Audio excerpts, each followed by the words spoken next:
Hello and welcome to Cinema Unveiled.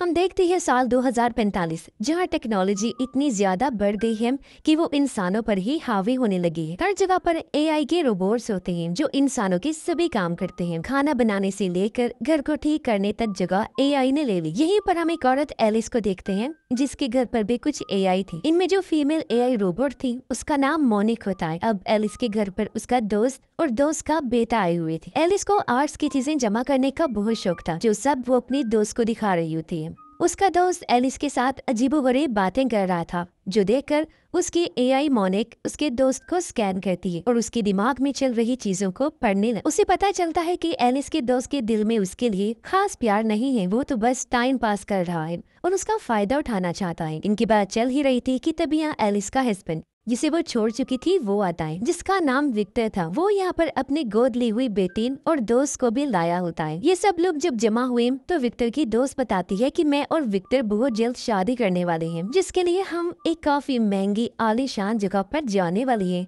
जो सुनकर Alice को काफी बुरा लगता है। इनकी बातचीत चल ही रही थी कि तभी इनकी पड़ोसन का डॉग यहाँ पर आ जाता है, जिसे ढूंढते हुए पड़ोसन भी आ गई। तभी टीवी पर न्यूज में बताया जाता है कि बाहर सड़कों पर बहुत बड़े ट्रैफिक जाम है, जिस वजह से कोई भी घर से बाहर नहीं जा सकता। सबको अपने अपने घरों में ही रहना होगा। खबरों के बाद एक एआई रोबोटिक कंपनी जिसका नाम योनिक्स था उसकी एड आ वो बताते हैं कि हमारे नए रोबोट्स पहले से काफी एडवांस्ड हैं, साथ ही वो इंसानों से कई गुना बेहतर और समझदार भी हैं। उन लोगों का प्लान था कि जल्द हम इन रोबोट्स को आर्मी और पॉलिटिक्स में भी इस्तेमाल करेंगे, जिससे हमारे मुल्क की हिफाजत और ज्यादा मजबूत हो जाएगी और कोई पॉलिटिशियन गलत फैसला नहीं ले पाएगा और करप्शन भी खत्म हो जाएगी। अब ये सारी बातें मोनिक भी बड़े गौर से सुन रही होती है। कुछ देर के बाद पड़ोसन वहाँ से जाने का फैसला करती है। अब उसका डॉग तो भागते भागते चला गया, लेकिन वो नहीं जा पाती क्योंकि दरवाजा अपने आप ही लॉक हो गया था। पड़ोसन थोड़ा परेशान हो गई और उन लोगों से इस बारे में पूछती। तब एलिस का रोबोट बताता है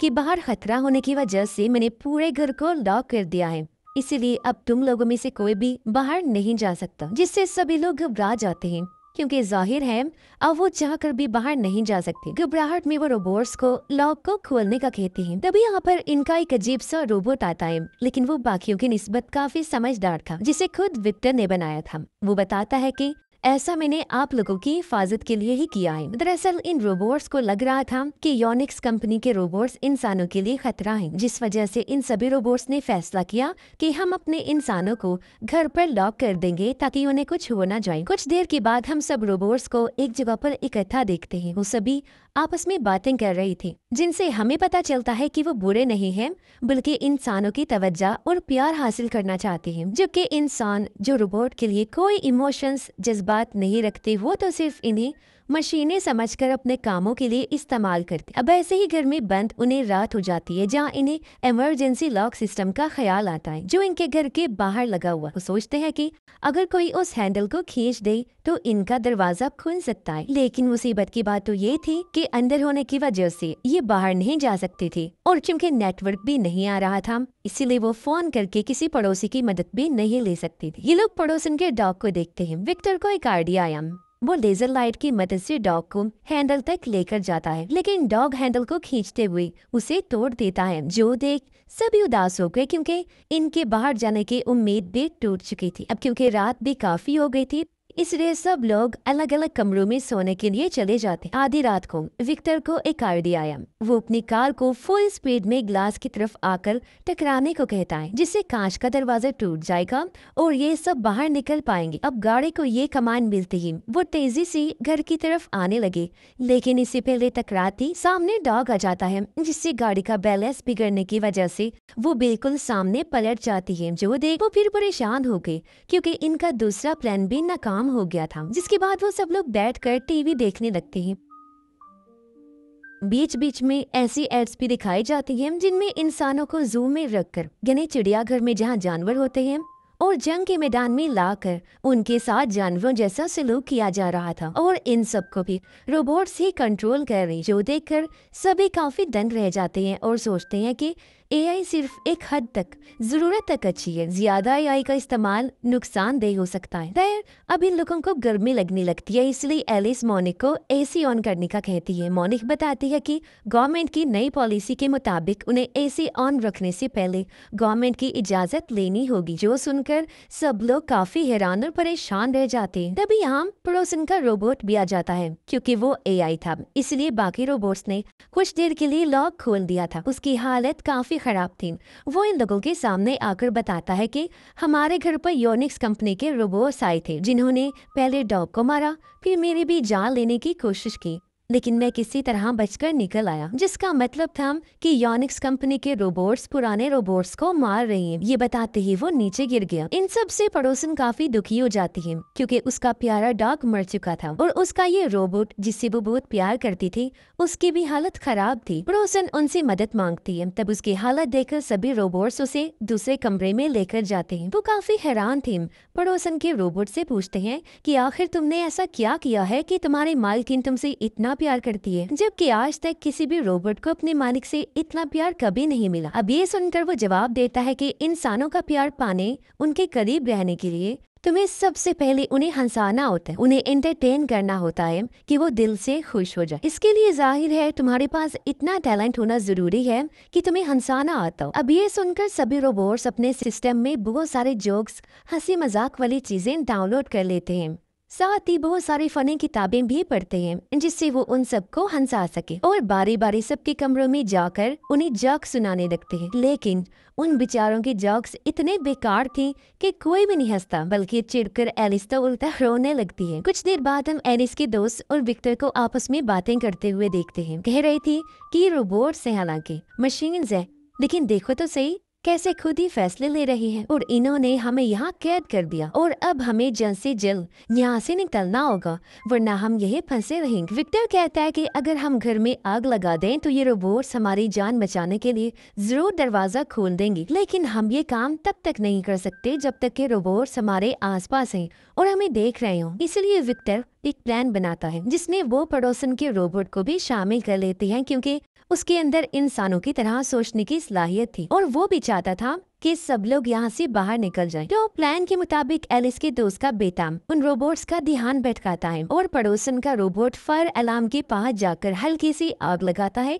जिससे अलार्म बजना शुरू हो जाता है। साथ ही विक्टर की दोस्त कंप्यूटर से योनिक्स कंपनी को मदद के लिए मैसेज भेज देती है। अलार्म की वजह से वो रोबोट्स को दरवाजा खोलने का कहते हैं और इस बार उन्होंने खोल भी दिया। लेकिन तभी यहाँ योनिक्स कंपनी का एक रोबोट आ जाता है, जो इन्हें बाहर ही जाने नहीं देता, बल्कि वो तो पूरे घर के सिस्टम का कंट्रोल खुद ले लेता है। एक छोटा रोबोट जब उसे ऐसा करने से रोकता है तो योनिक्स रोबोट, जिसका नाम यॉन था, उसे गुस्सा आ गया और वो लेजर की लाइट से उस छोटी रोबोट को वहीं खत्म कर देता है। इसी बीच मोनिक एलिस को इशारा करके एक आइडिया देती है। तब एलिस एक शीशा लेकर यॉन के सामने आ जाती है और जब वो दूसरे रोबोट्स को अपनी आंखों की खतरनाक लेजर से मारने के लिए रोशनी डालता है तो एलिस शीशा उसके सामने कर देती है, जिससे लेजर लाइट वापस पलट कर उसकी तरफ चली गई और उसकी आंखें खराब हो जाती। लेकिन अभी भी वो इंसानों के जिस्म के टेम्परेचर से उन सबको देख पा रहा था, पर क्योंकि वो बाहर तो निकल नहीं सकते थे, इसीलिए एक जगह पर जाकर बैठ जाते हैं।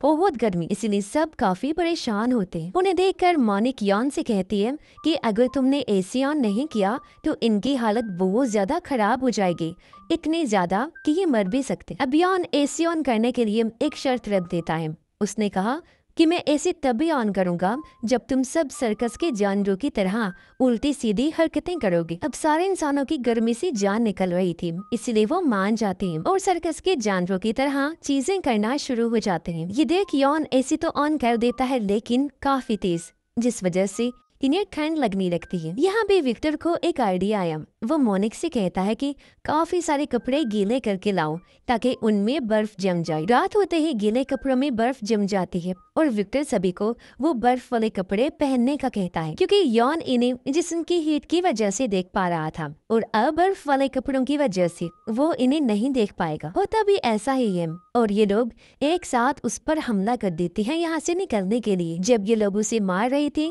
तो एलिस के चेहरे का कपड़ा हट जाता है, जिससे वो यॉन को नजर आ जाती है। वो लेजर से उसे मारने ही वाला था कि तभी सामने मोनिक आ जाती है और लेजर उसे लग जाती है, मगर इस सब की वजह से यौन को बहुत गुस्सा आ चुका था, इसीलिए वो पूरे घर में लेजर मारने लगता है, जिससे बचकर वो लोग छुप जाते हैं। अब यौन घर का सामान भी तोड़ना शुरू कर देता है। तब दो रोबोट्स उसके पैर में नोकदार की लगा देते हैं, जिससे अब वो हिल भी नहीं पाता। फिर विक्टर की बेटी पीछे से उसके अंदर करंट छोड़कर शॉर्ट सर्किट कर देती है, जिससे उसका सिस्टम खराब हो गया और अब वो नीचे गिर जाता है, जिससे सब कुछ ठीक हो चुका था। लेकिन लेजर लगने की वजह से मोनिक का सिस्टम खराब हो गया था, इसलिए दूसरा रोबोट उसके साथ जुड़कर उसे ठीक करने लगता है। फिर जैसे उसकी कंडीशन ठीक हुई, वो दरवाजे को खोल देती है और ये लोग बाहर आ जाते हैं। एलिस का दोस्त और बेटा अपने घर जाने लगी, और क्योंकि इन सब के बीच विक्टर की दोस्त की उनके साथ दोस्ती हो गई थी, इसलिए वो भी इनके साथ ही चली जाती। उन्हें लग रहा था